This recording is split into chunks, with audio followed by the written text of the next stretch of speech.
This is Performance Anxiety on the Pantheon Podcast Network, and I am your host, Mark. And today's guest is deliberate. He's that way with his music, his lyrics, and his touring. Welcome singer-songwriter Robert Deeble to the podcast. He's recently released his latest album, The Space Between Us, and it's a very easy listen. Robert talks about the themes behind the album, how he wrote the music, and who else is on it. And growing up, he struggled with music in several different ways, from playing piano from memory, to his unusual entry into singing, to being a hotshot drummer who could solo like mad, but had trouble slowing down. He changed his instrument and his approach and has never looked back. He's had some great musical influences and collaborators, like Victoria Williams, and he's now considered literary folk pop, and I'm here for it. Check out robertdeeble.com for ways to hear the album, for social media links, and to join the email list. Follow us at Performance ANX on socials, grab merch at performanceanx.threadless.com, or support our coffee habit at ko-fi.com/performanceanxiety. Now slow down and listen to Robert Deeble on Performance Anxiety on the Pantheon Podcast Network. Hi, this is Robert Deeble. You're listening to The Space Between Us, my new album. And take two. Hi, this is Robert Deeble, and you are listening to Performance Anxiety with Mark Shea. Okay. Hi, this is Robert Deeble. We're talking about my new album, The Space Between Us, on Performance Anxiety with Mark Shea. Thank you for hopping on this evening with me and discussing your career, because what I like to do is just go from start to where you're at, because I find that to know a little bit more about your current project, it's always more interesting to find out where you came from. So, sure. Yeah. You've got a new album out, and I really have enjoyed listening to it. This is the second podcast I've recorded today. I don't normally schedule two in one day, but it's amazing because the two guests that I've had today couldn't be more opposed sound-wise. I mean, interesting. Your sound is just so soft, soothing, quiet, and mature. With the other band I had it on, very loud, noisy, and angry. So one might say immature, but you know, it's very punk rock, where yours is not. So yeah, this has been an interesting day because I've gone back and listened to their album once before recording, and then yours once before recording with you. Well, I guess I get to be the quiet after the storm. Exactly. You're going to give me a nice, relaxing evening, and I appreciate that. You're originally from California, is that right? Yeah, Long Beach, California. That's kind of where I cut my musical teeth. Oh, okay. And you are a singer-songwriter. And when did music enter your life? I mean, when was it big in the family? Was there a lot going on? And what was prevalent in the house? Well, my mom played piano when she was younger, and she wanted us to all learn to play piano. Okay. We didn't hear her playing a whole lot by that time when she was raising kids. It's just something that she wanted us to do. So I was the first out of four. And we weren't necessarily a artistic family, but, you know, music was encouraged and all of that. And so I started out with some piano lessons when I was younger. And I think what I can tell you from that is I think I adapted to the piano in terms of I was not a good reader. And of course, when you're young, you don't know one way or the other what anything is. But right, yeah. I was actually memorizing. I would struggle through learning the sheet music and then quickly put it to memory as quickly as possible so that I could enjoy playing it. Oh, wow. Which then I kind of developed a little bit of a adaptation of whatever it was, because I'm just feeling it. I'm not necessarily reading it. Wow. And I think that later, that kind of corresponds with I was always a more of a literary reader, but not good at math. And I think those are kind of the same parts of the brain. Oh, okay. And so I think it's interesting because years later, I have asked myself, how in the world do I remember lyrical content that I wrote 30 years ago? I think most people would be just terrified to do a song that they did, back in 1995. And yeah, I got to brush up on it. I'm not saying I don't, but it's like my wife tells me I can't remember my wallet or keys or whatever. So how it is that I remember a lyrical phrase or or the chords or whatever. Oh yeah. They're just different part of the brain. So I Yeah. started out struggling with piano. I was not particularly good at it. But later, it did become one of my main instruments. It is one of the things I kind of go to when I songwrite. And it did give me a little bit of the lay of the land with theory, but I'm not a huge theory guy. Okay. Usually it's people in my band that are telling me what I'm doing.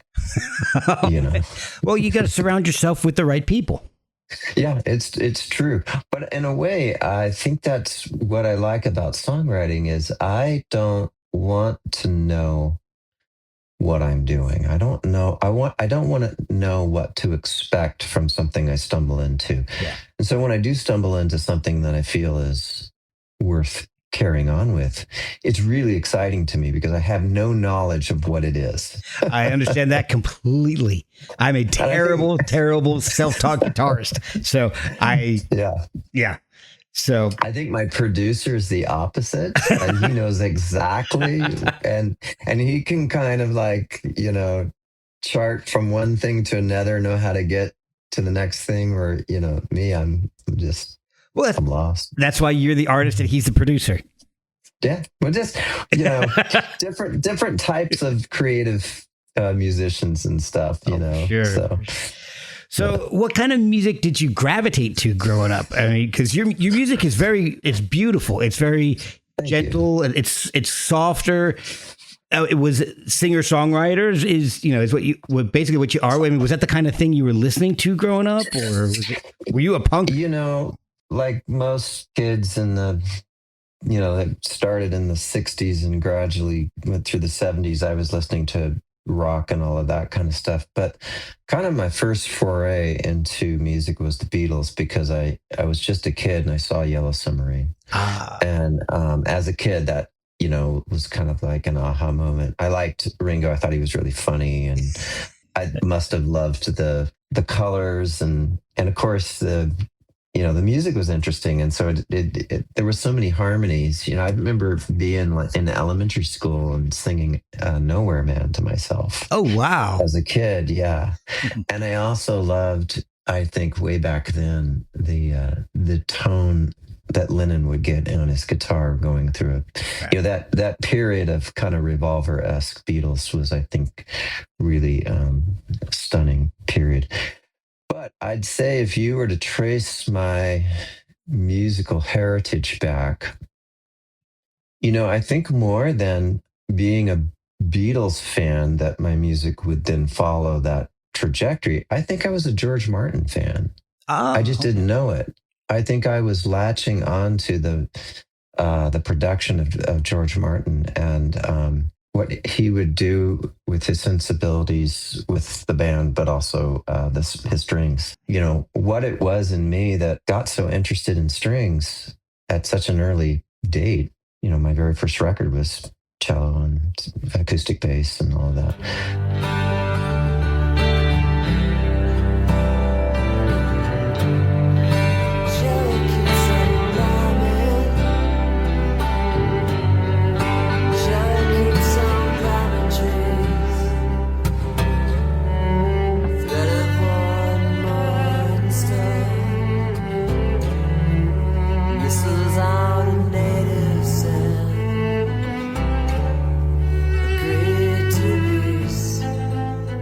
I think that must have been what it was.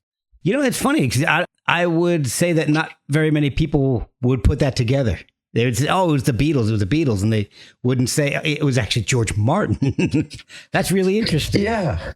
Yeah. Because there's like certain records that I think really stand out for me in their career, and that would be Revolver would be one of them.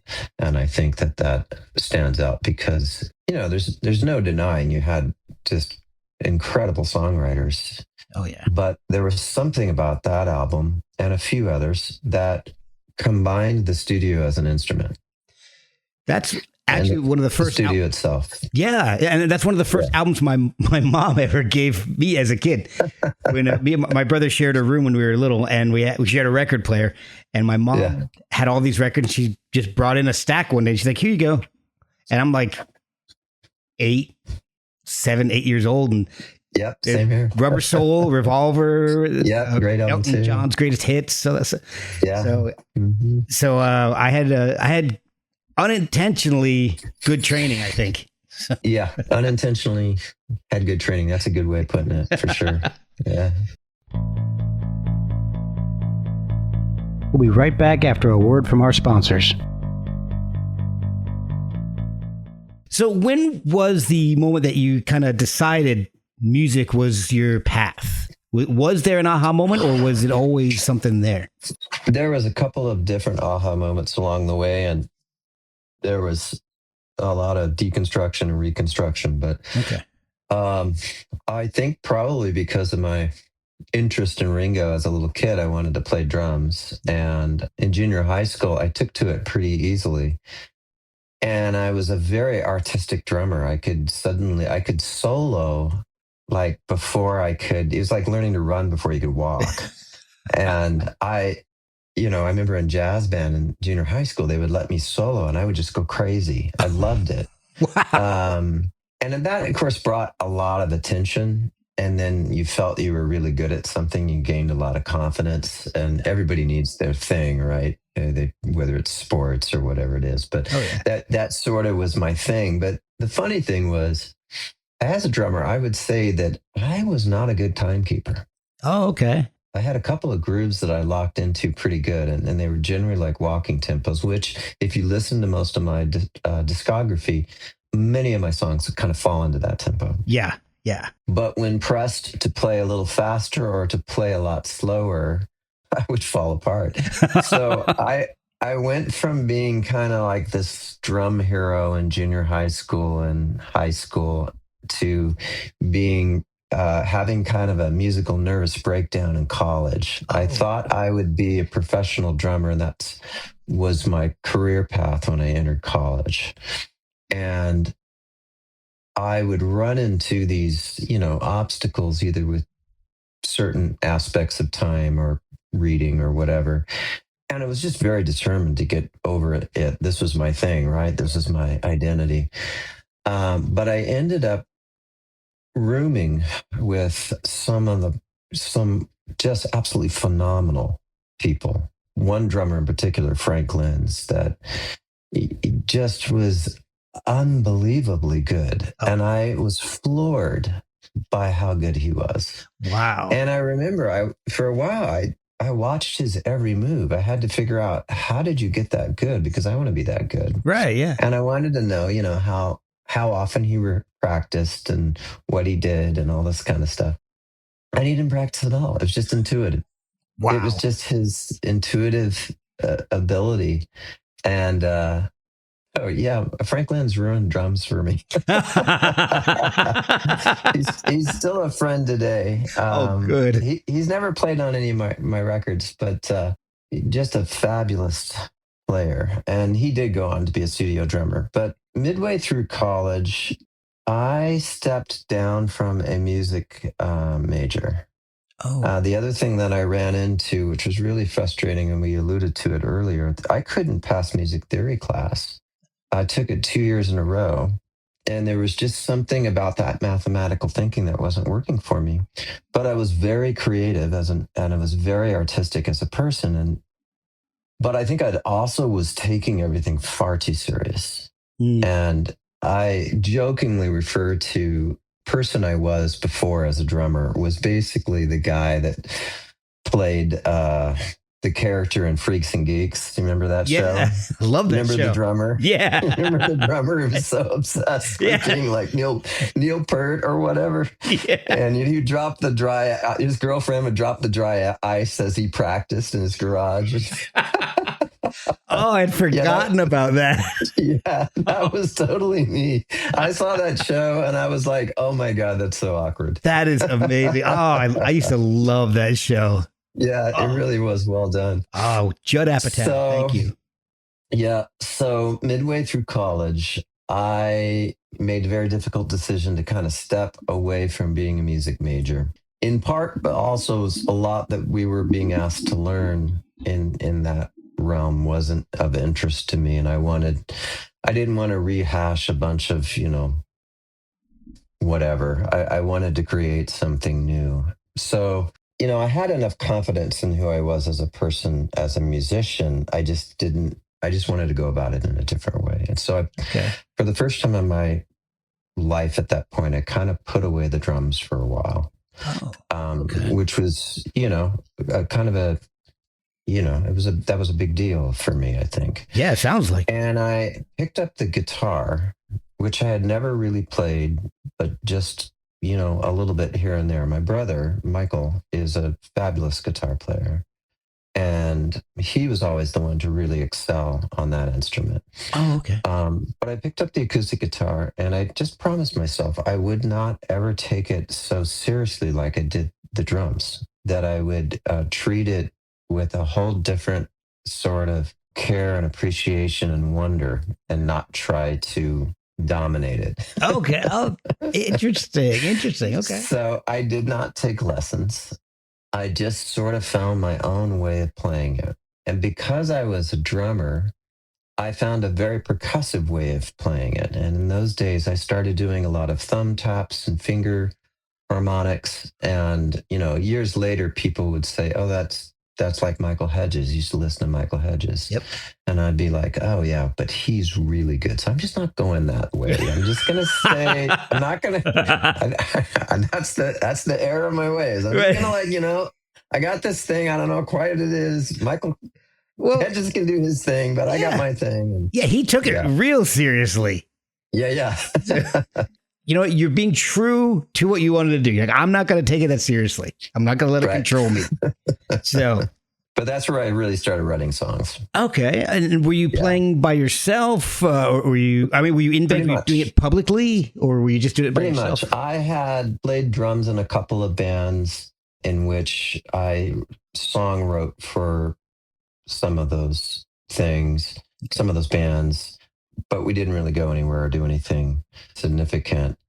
So I'd had a little sort of introduction into songwriting, but I've never really, kind of laid into it more seriously. But I think that after I kind of put the drums away and I was kind of left a little bit brokenhearted, but introspective and all that, I ended up starting to write some pretty interesting things. And, put a couple of cassettes together, and friends would pass those around and do a couple of gigs, and I would just keep it solo. And then one thing led to another. And after I graduated from college, I went back to Long Beach and got really embedded into the Long Beach music community, which was a very, very vibrant music community at that time. It probably still is, but it was all underground, and you kind of had to be in the stream of thing to know where everything was. But it was a very guttural and humanistic, just like, it kind of had that, I kind of had that grit to it. Like, you would read about, Andy Warhol's factory or something like that. It just, this community of artists was just doing some really, really good things. I learned a lot from all of those folks, and I ended up being mentored by some of them. So Stephen Hodges was Tom Waits' drummer at the time, and I was introduced to him. Yeah, he's a hoot. He's such a fun guy. He is. I'm fortunate enough to have him on the podcast. He was hilarious. Oh, did you? Yeah, he was. I'll have to look it up. Yeah, he's so much fun. I'll send you the link afterwards. He was a blast. Oh, he is. He is so fun Yeah. his storytelling is just phenomenal. It is. It really is. But yeah, I remember I remember that first session actually. The person that was helping me on that record, that first album was called Days Like These. And Antoine Arvizu was helping me on that record. And he introduced me to Steve. And I remember going over to Steve's place and we charted out some of these tunes. And I just remember Steve kind of going, we need transitions between the different sections and we need to kind of mark them differently. And, you could kind of just see his eyes sort of go some distant land. And he would come back and he would say, I think what we need is a conga. I'm like, conga, Steve, this is like nothing like what the song is. This is not a Latin American tune. He's like, no. He says that we need a really heavy drumstick against the side of a conga. We just need to whack it really hard. And I'm like, oh, you're on another wavelength. Yeah. Yeah. I have one question about this whole process. So you start off drumming and then your guitar. When did the singing happen? Were you singing? There's not a whole lot of singing drummers. So I'm kind of curious when that kicked in. So going back to college, I played drums for a men's choir. It was one of the courses that I was enrolled in.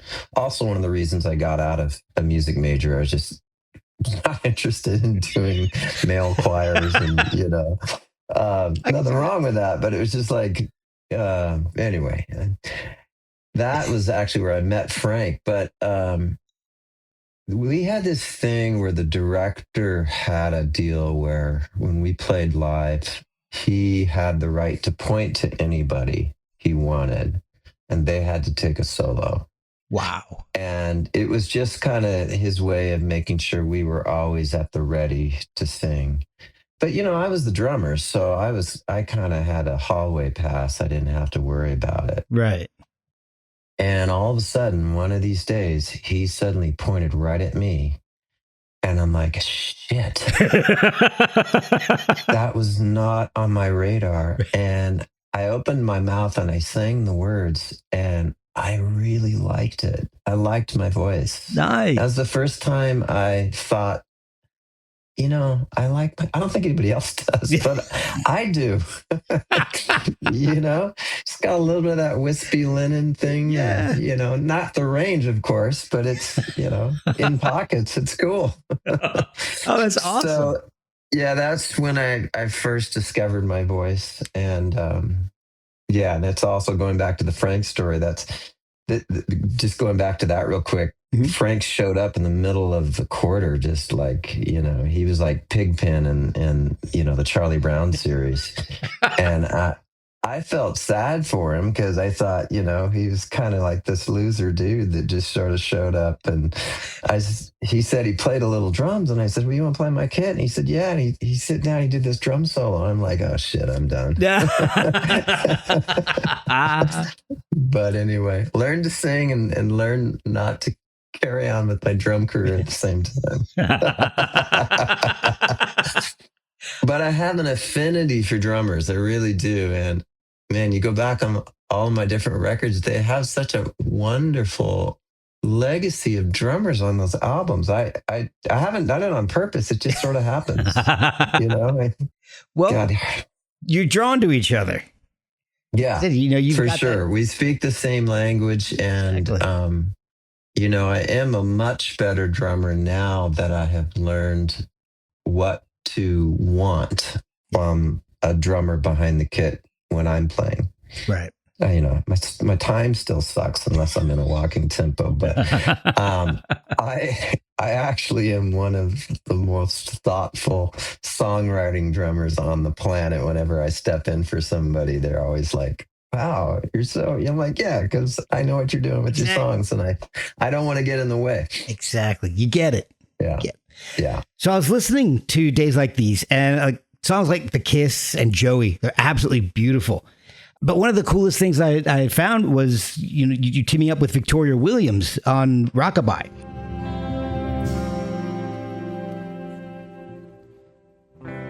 Soft innocence,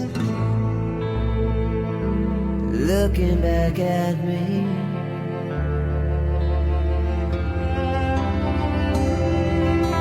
Sleep on girls, your hand ever so softly in your dream. Did you know her beforehand, or was it like, oh, she would sound great with this? Let me reach out and see if she's interested. Oh, I'm thrilled that you still recognize her. Yeah. And because back in the day, she was the thing. She was opening up for Neil Young, and we were just vexed with how wacky and wonderful she was. Oh, yeah. Still is. Yeah. And I started writing her letters. Oh, I just told her I loved her stuff, and she has this way of just making me joyful. Yeah, she's it's kind of her sound melancholic guy. I needed that. Yeah, yeah, her sound is so unique. Her voice is just. I mean, there's no one else that sounds like her. Yeah, it's like Aunt Thelma singing on a microphone or something, Yeah. But it's just so joyful. Anyway, I was thrilled. She wrote back and she said she was just so engaging, and I must have sent my music because she said she really liked it. And I sent that song to her specifically because I was really, that particular song was dealing with kind of the philosophical side of vulnerability and suffering and that part of the human story, which I think makes us fuller, more complete people. And I just thought if anybody could appreciate the beauty of that spiritually, it would be Victoria. And she did. And so I remember at the time I was working in John Schreiner's studio, and she knew John, so that helped. And she came down, and it was just a thrill. She sang that part, which initially was just going to be a backing vocal. Oh. But John went, oh my God, this is a duet. And bam, that's what that ended up being. Oh, wow, that's amazing. Yeah. And, it's cool because it was one of, I think she did a couple of things after that, but that was after most of her records had been out. And so this was kind of, something that followed, most of her records. And she's been on a couple other tracks as well. Midway through my career, she's on a song called Sunflower on the album Heart Like Feathers. Yeah, that might be my favorite song on that album. Video. Oh, really? Thank you. Yes. Shine, shine, shine. We are shine, shine, shine. Come on, shine, shine, shine. We are shine, shine, shine. Come on, shine, shine, shine. Shine, shine, shine. There is a wonderful video of her singing that. And the video also has the choir, really great footage of the choir. But the guy that recorded her took his video camera down and got some video footage. We were able to splice it all in. So cool. There's a really neat video of that tune. Yeah, I've seen it. It is really cool. I like that a lot. Glad you've seen it. Yeah. We'll be right back after a word from our sponsors. So anyway, that's how that worked out. Okay. And we stay in touch. Oh, that's good. Well, yeah, because there's several years between Rockabye and Sunflowers, so that's really good. And that's one of the things I noticed. You don't rush your albums. Your albums are almost like your songs. They take their time to unfold, and they do. One of the things that I really enjoyed about your music is that everything seems purposeful.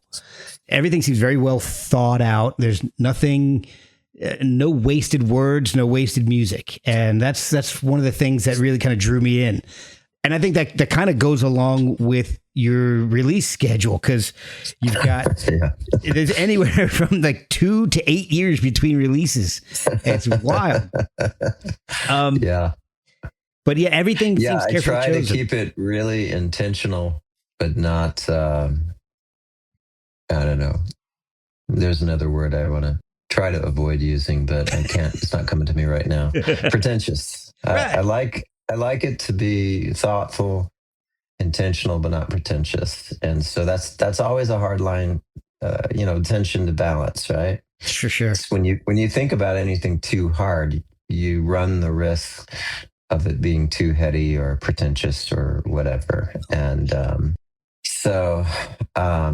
it's a weird little tightrope there that I think for me, I don't know why it takes so long to write, but I do have this sort of thought process that what I am writing, I would like for it to be as current, 15, 20 years from now as it is today. Right. And so I'm thinking about that, Yeah. when I'm writing. Okay. Trying to make something, what will stand the test of time and not just be, flash in the pan type thing. Right. Yeah. Not something that's just like a pop culture reference or anything. Something Right. that's evergreen. Mm-hmm.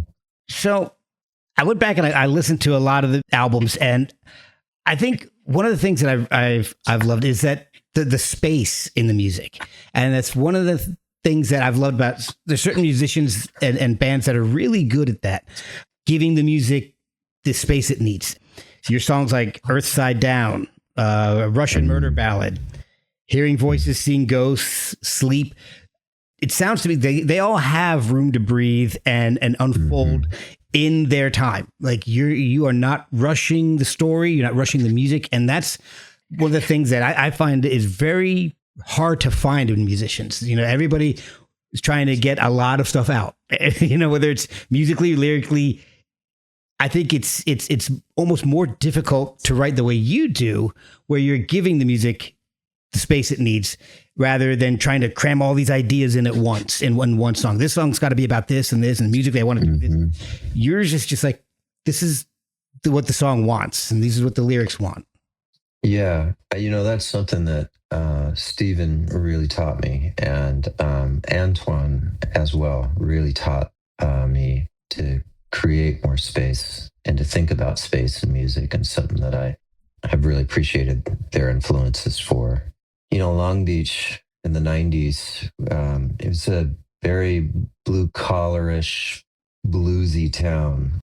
It was very influenced by blues and old jazz and things like that. And so even when you weren't doing that type of music, you had kind of those old lessons in place of how to think about space and not to overfill. And of course, we were coming out of the 80s, right? And so the last thing we want to do is to overproduce something in the studio. Yep. But I think that was one of really the great things that I inherited from those two guys. The patience.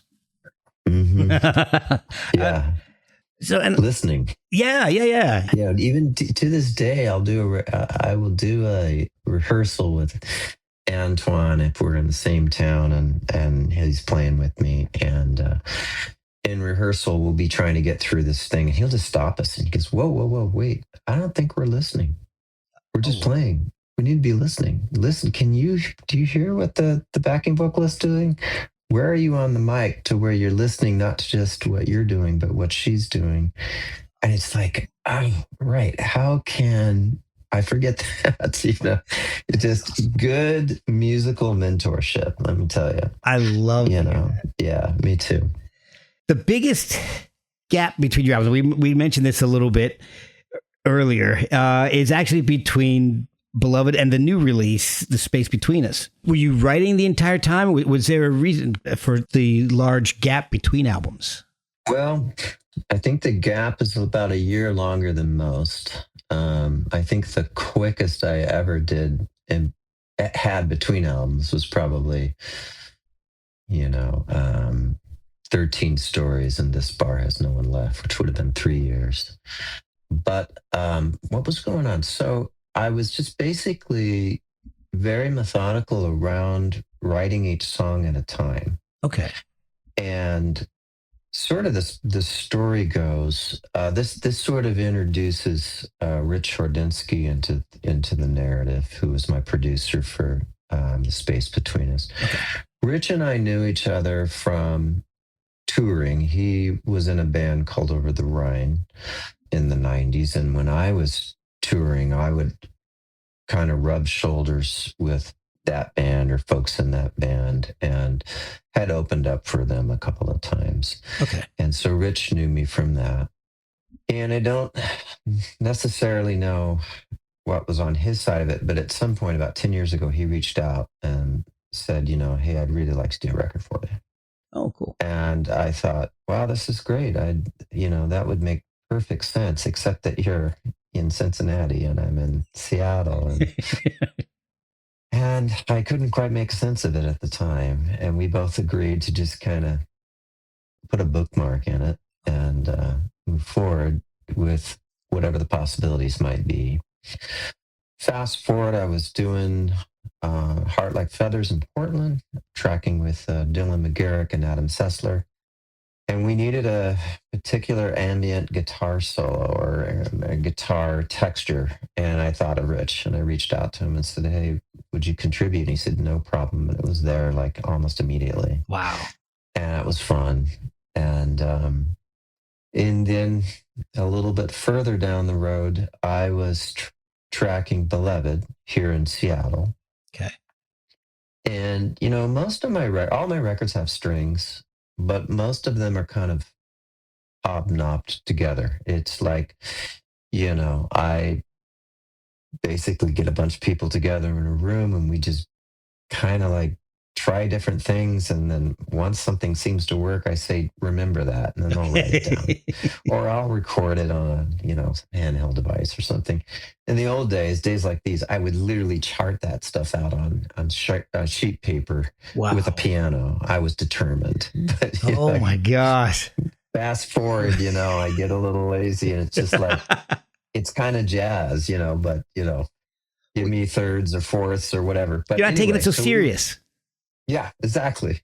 So we're tracking Beloved and we had all the strings kind of figured out except the title track, which was really that was a really important tune for me.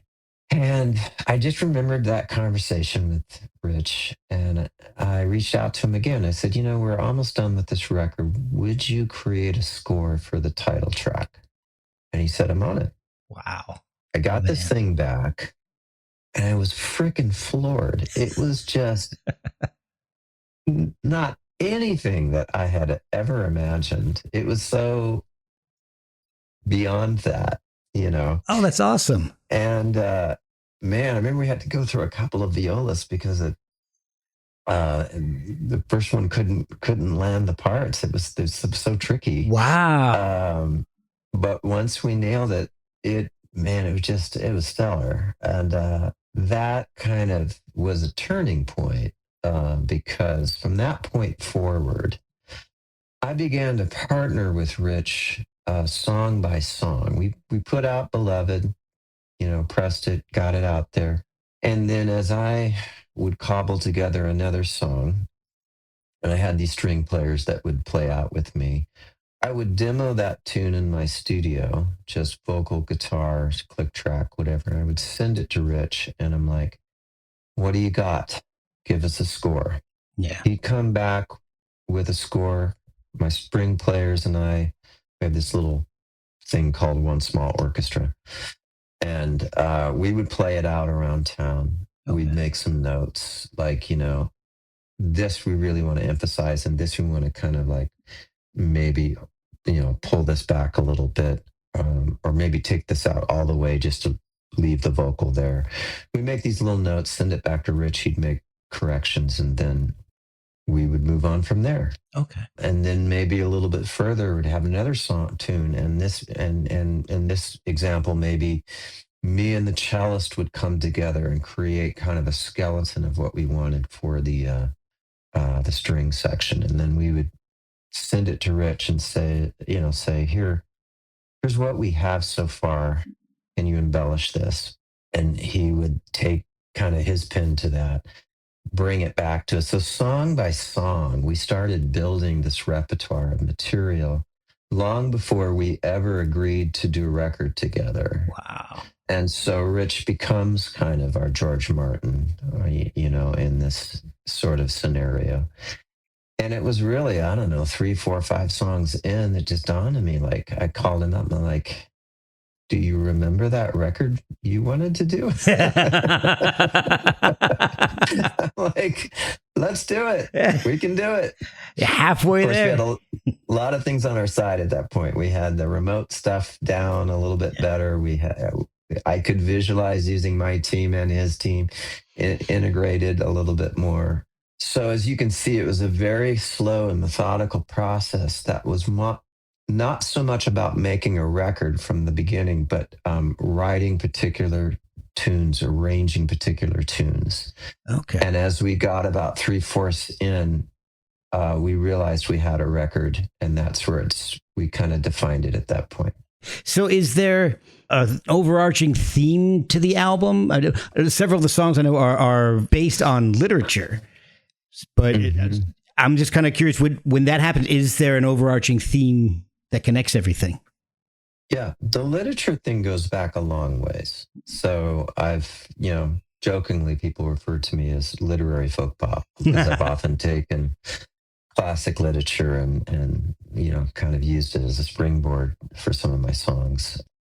But the theme, I think, it gradually emerged throughout this whole period. And, naturally, we went through the pandemic. Yeah. And everybody was just kind of feeling this sense of isolation and separation. And then, of course, it followed with the political polarizations and really the dysfunction in society that followed, with people not being able to rally behind their own core values. Mhm. Instead of, looking instead to whatever teams they were on, Yeah. instead of going, which is always, I'm going to get a little sidetracked here, but that's always the most dangerous thing in any society when we lose that. That's where really horrible things start happening. Yeah, But absolutely. so, feeling all of that and then looking at the material that I already had, I had a song about the Carter family and the breakdown in the marriage between, AP Carter and Sarah Carter, and that Right. separation between them. I had a song about Fahrenheit 451 and again, that polarization in society, Yeah. government overreach and all that. And then one of the really first tunes that kind of started was during the pandemic. I wrote the instrumental COVID Moon. That was just written on the first day of the pandemic. I 'Cause what love else? that song. Isn't that fun? It's one of my favorites on the album. I love it. It's beautiful. Oh, I'm so glad.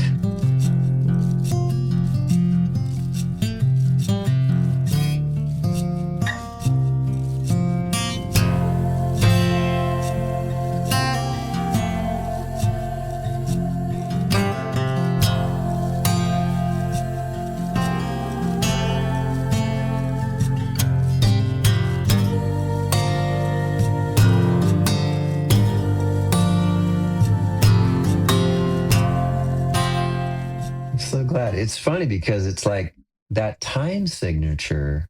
Steve took a really long time to try to figure out what that time signature was.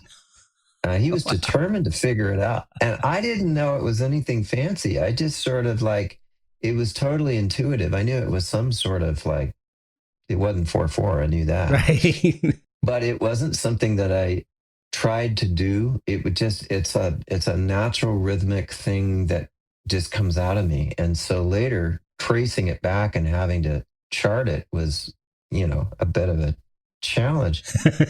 But it made a lot of sense because the pandemic was so disorienting Yeah. for all of us. And that time signature is very disorienting. You're kind of wondering when is the downbeat gonna fall? And you know, every drummer that ever has to play that song with me has to go through this all over again. You know? It's like suddenly having the COVID dreams, Right. and, you know. But and then it locks into a 4/4 and feels steady again. So it goes in and out of this sort of graceful dislocation to, you know, reorientation. But yeah, it was just literally sitting.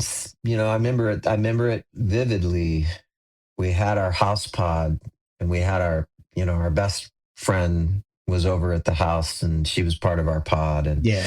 it was basically my family and her, and we were all kind of just a little bit in shock, just going through different rooms. I was sitting in the bedroom, just laying in the bed with the guitar and looking out the window, just kind of wondering, you know, what the future held. And I just started playing this little thing. Yeah. And fortunately, I recorded it because I thought, that's kind of interesting. It's kind of weird. I would like to remember this. I wasn't thinking, is this going to be a song? I just kind of I basically thought to myself, there's no way in hell I'll ever remember how to do this again. Let's have a video of it. Yeah, it's good thinking. And so, yeah, I had that little video.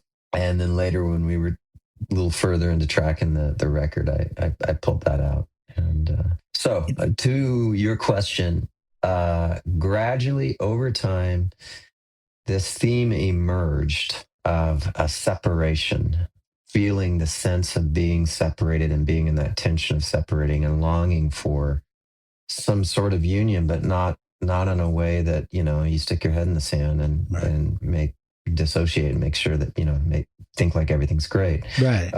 Wanting a realistic and authentic, you know, connection with people, and feeling that we're at risk of losing that, you know, practically in a civil war. So that feeling of separation just was a very gradual sense of, you know, a theme that I suddenly could find just about in every song that appeared on the record, or the opposite. And Oh. some songs are really about the positive sides of what we can be, the hopeful side, you Oh, know. okay. Forest from the Tree engages that hopefulness of where we can go again. And in the dim of darkness, I think I finally see the blessed ties that bind us, like the forest from the tree.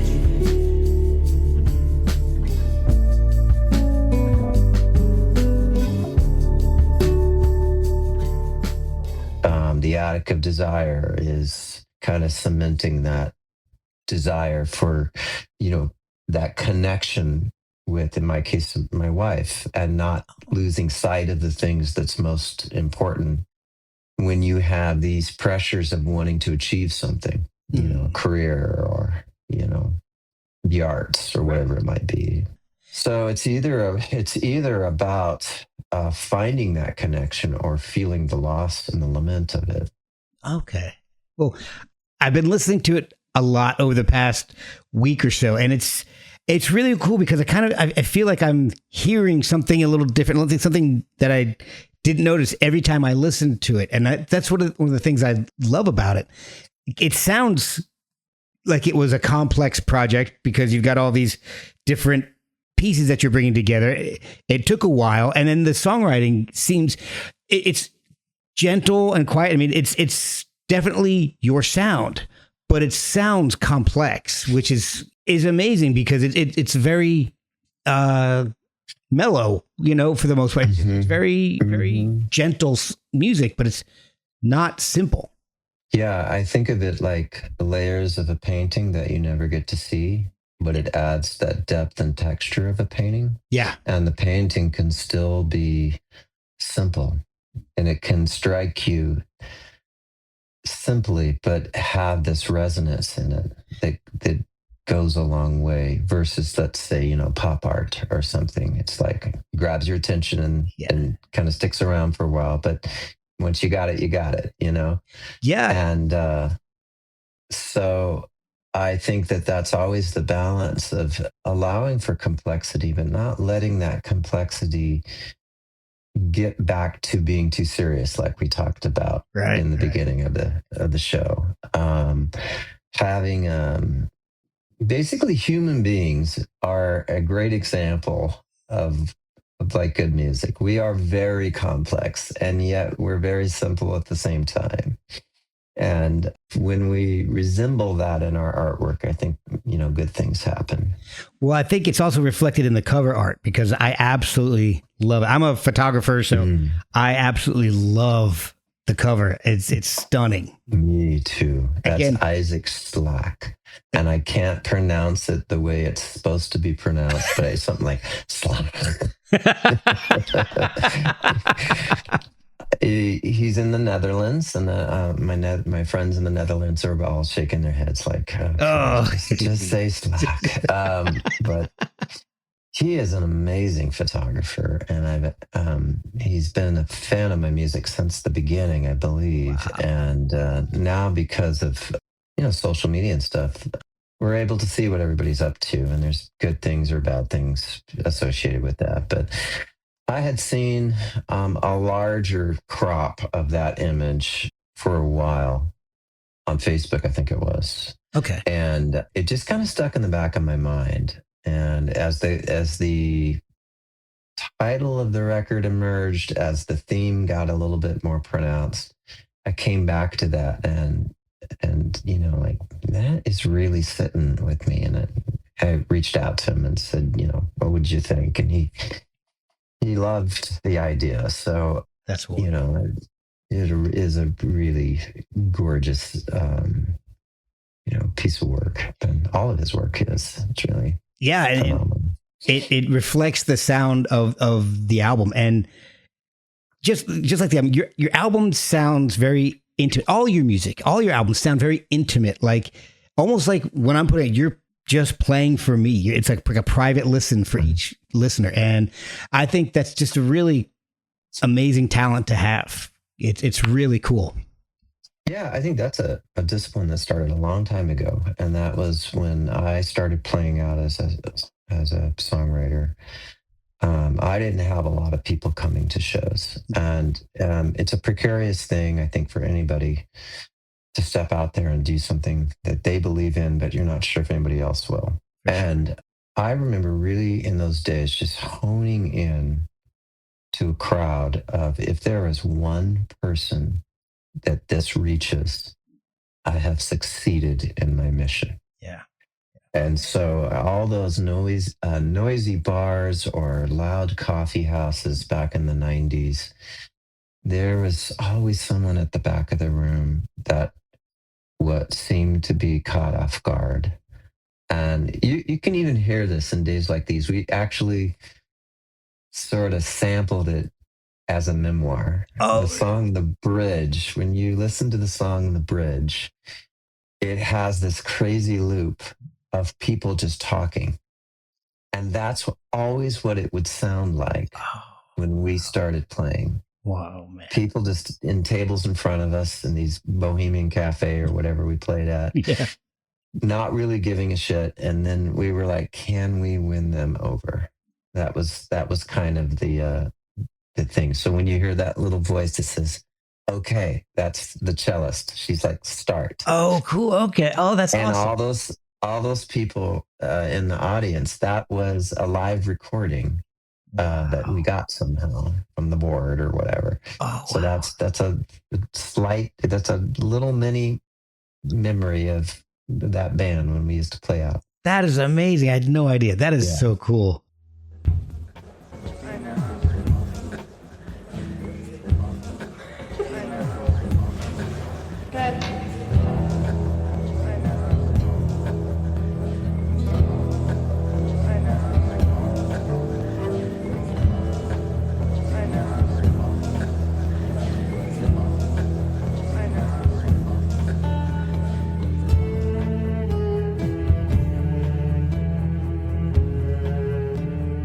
Yeah, but for people starting out that might be listening to your show, I mean that's really a key thing for me. That if I'm if I'm to encourage anybody else out there, it's like you got to find that one person that's going to lock onto what you're doing, and that's it's worth it for that one person. Or that, if your painting is picked up by one person and put in their living room and nobody else sees it, it's worth it. That's what makes the world go around. So If your photo is used on one album cover. one album. Exactly. So are you touring this album? I know it's actually come out in stages. So Yes. have you been touring it? Are you going to continue playing it live? I don't tour the way I used to. There was a period of time where I think I earned all my rock and roll merit badges. I have my Henry Rollins Get in the Van trophy somewhere on my wall.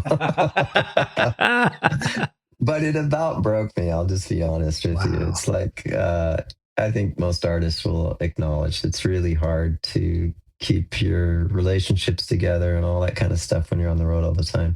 But yeah, I gave it really my all between 1997 and 2007 or 2006 or 7. I was touring multiple times through a year, primarily US, although I did New Zealand at one point. And I had been offered to do Europe, but I foregoed that to do a Midwest tour with the Vigilantes of Love in 1998, I think it was. And did a lot of East Coast touring, which was, you take a West Coast kid and you throw him on the East Coast and he doesn't get any sleep and he's probably drinking too much in those days. And it's just, it's nuts. And I lucky I came home. But I did 2 or 3 of those things. And we did, just all the classic places. I have all these wonderful little memories of the Knitting Factory, the little acoustic place next to CBGB's while it was still there. Yeah. That's a little, that's my little punk moment. There's so many. The Fire in Philly, all these little awesome little punk rock dive clubs and stuff. And, there's nothing more punk rock than showing up to those places with just an acoustic guitar. Especially in the early to mid 90s. Yeah, totally. It's like, boy, if you can come away from that in one piece, you're all right. I was going to those places. I lived in New Jersey at that time, so I was going to those places, New York, Philly, and those little dive bars. I know what you're talking about. I had this one memory at I mentioned the Fire in Philly. Yeah. I did this really neat tour with Nairi Watts. She was the photographer that did a lot of the Mark Kozlik, Red House Painters type stuff, and the cover of the Innocence Mission, all those records. She did a collection of photos that went alongside my set. We picked the songs together, and she picked photos that would go along with those songs. That's amazing. And this was probably 2005 or 6, and she would project them on a slide projector. She had slides made. I mean, it was old school, right? Yeah. So she had a slide projector, and she was triggering them, but you couldn't do it manually. It had to be on, it was like an automated thing. So I had to be like just dialed in. The set had to be exactly the same every night, including the talking in between songs. And because otherwise it would get off cue and there wasn't a way to get it back on cue. And I couldn't see it. So it was projected on me. It was very Andy Warhol-ish. I wish we had photos of that tour because it was really cool.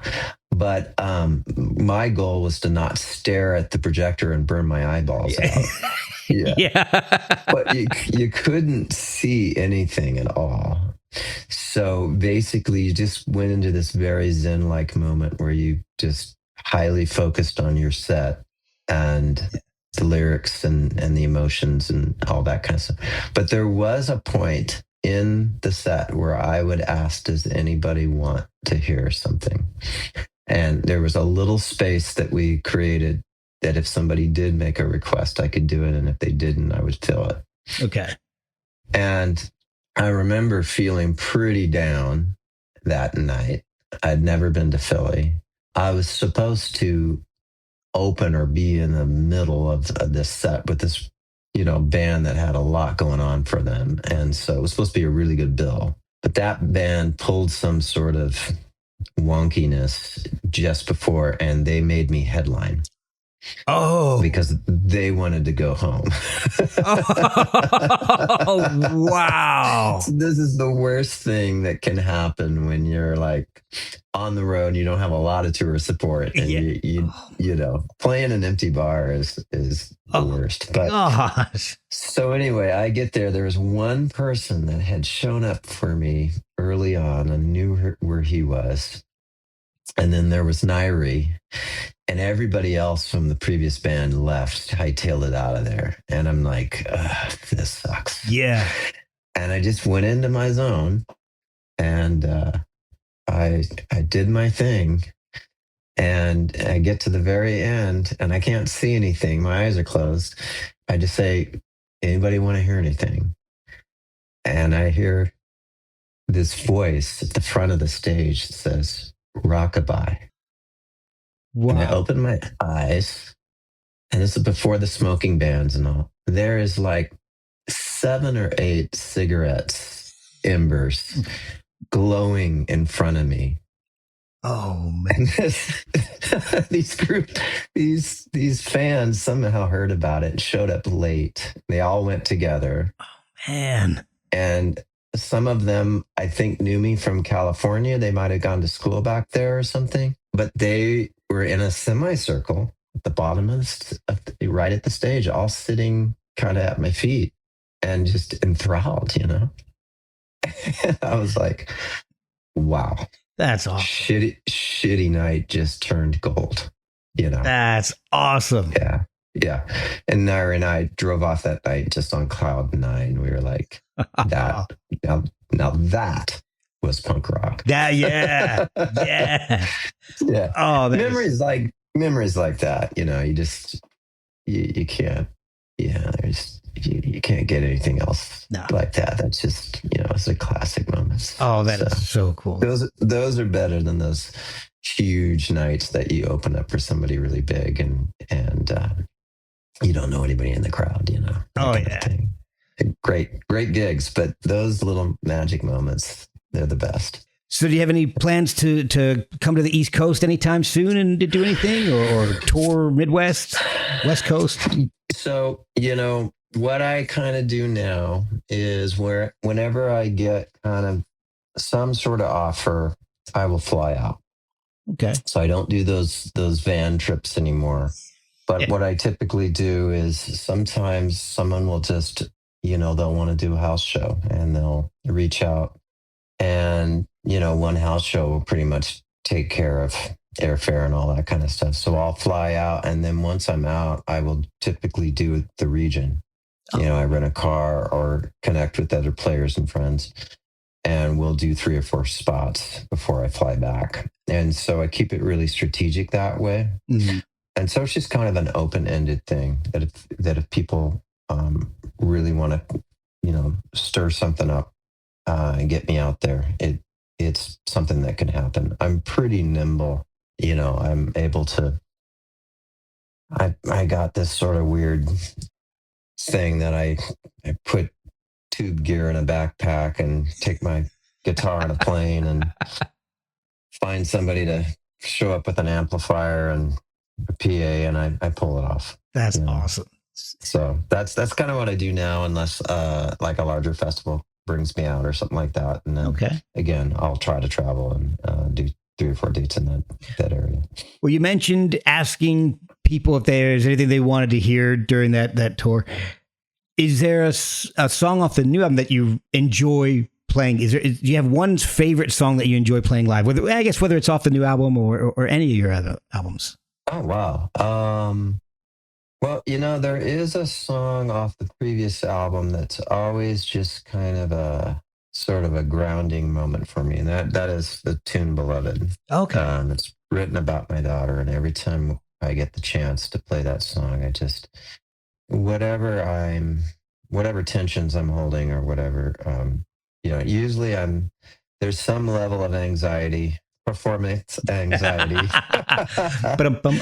Am I going to remember the words? Am I going to remember, or am I going to hit the right pedals or whatever it is before? It is like a whole checklist of things going on my head in between songs. Oh, fat. But whenever I play that tune, it just sort of like I'm homeward bound, just like it's a great feeling. The moon played with you in hide and seek, and you laughed and you laughed and you laughed, playful and free. It felt just like the first time. I'm trying to think on this album. Everything's a joy to play, but also everything.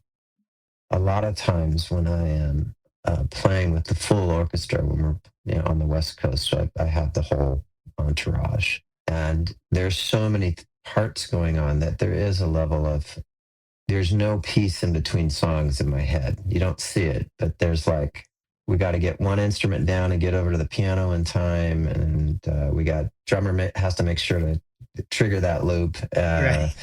and I got to remember my lyrics and that kind of stuff. But and then there's the tune, whatever that tune is. I'm like, oh, I love this tune. Yeah. Don't fuck it up. Yeah. So your entire show, the surface is calm, but underneath it there's a lot going on. Yeah, it's like that ADHD thing. Am I gonna forget my keys to this song, or Yeah. So where's the best way for people to find the album and purchase it, support you, or stream it? Yeah, so it's got a wacky release schedule, which I think you know about. It first went to the fan base through crowdfund. They were the first ones to hold it in their hands. Right. But then to disseminate that album, even to them, we did it through Bandcamp, because Bandcamp has been such an honorable platform for artists. So literally, not only did we make it available physical, CD and vinyl on Bandcamp, 2 months ago, but we distributed the digital and everything that the crowdfund folks needed to get through Bandcamp. Okay. So that it just, we really appreciate what they've done over the years. Yeah. And we held off on all the streaming platforms until the very last minute, which is a really weird release strategy. Yeah. But we wanted to encourage personal engagement. And we felt that personal engagement happens more around physical product or downloads on platforms that really encourage relational engagement. Whereas, not to ditch the streaming platforms, but they're kind of anonymous, really. And so everything that we've done release-wise has kind of been in a funnel to try to, engage the folks that have stuck around all these years, to meet new folks and to really engage them well. And then this very last stage of streaming and YouTube and all that kind of stuff, that in my mind is kind of an extension of meeting new people. Okay. Ned, I don't see it as distribution so much as I see it about meeting new people. Oh, that's awesome. And so the album releases February 6th in its entirety, and we have released 2 songs off the album in advance, kind of scaffold it, The Forest from the Tree and Orphan Song. And the full album is available now on vinyl. You can get it today and then ship out tomorrow. There you go. Which, there's something really beautiful about going back to that physical medium because it kind of adds to some of the stuff that you've been saying about time and space. I had an email from someone over in Europe that said they just loved the aspect of having to put the record on, make his coffee, having to flip the record over, have to hold it in his hands. There's an engagement there that, he finds himself pulling up the lyrics and just being kind of like fully engaged in it. Yeah. And just said, thank you for putting this on vinyl. Thank you for making this physical product. But so, yeah, that's how all that is kind of playing out. But people can reach out really easy, and I always stay connected to all those things. That's awesome. Whether it's a dreaded streaming platform that I won't mention. Right. You'll see the physical product there. You can connect with me personally there. Everything funnels back. So Awesome. So is there a social media presence where people can follow you to learn about new releases and shows and stuff like that? Yeah, sure. I actually keep an old-fashioned email list. Nice. For people that like that. But I'm on all the socials, even the ones I don't like. I'm on. And so what's the handle you go by in there? Is it just Robert Deeble? I think you can find it I think the Instagram is at Deeble, possibly. But if you just search Robert Deeble, it'll show up. Okay. It'll come up. If you go to robertdeeble.com, it'll take you to every social there is, and it'll take you to our beloved Bandcamp folks and all that good kind of stuff. And you can sign up to the email list while you're there. Yeah, absolutely. Yeah. And that is one way that we definitely let people know when we're in town. We will, I'm pretty good about if I'm flying out to Philly, then I will look up that zip code and create an email send to anybody within 3 hours of that zip code. That's awesome. So try to be smart about it. Yeah. So. Well, Robert, the album is beautiful. I've enjoyed listening to it. I've really enjoyed discovering your music because I'm one of those people that's new to you, and it's been amazing going back and listening to the albums. It's just such a wonderful journey, and I wanted to thank you for that, and thank you for joining me on the podcast. It's been fantastic speaking with you. Thank you for having me, and I want to thank Howard for introducing us. He's been fantastic. He's the best. I've been working with him for almost since the beginning of this podcast. Yes, I was listening to your interview with him earlier today. It was really, really great. I enjoyed it. Oh, thank you.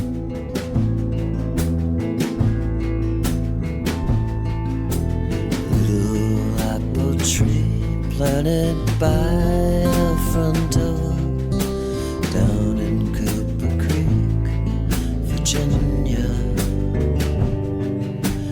With the turn of leaves, she don't love me anymore. And all these memories, they linger. Pleasant, don't you leave me for another song. We've got little mouths to feed, and our hearts are on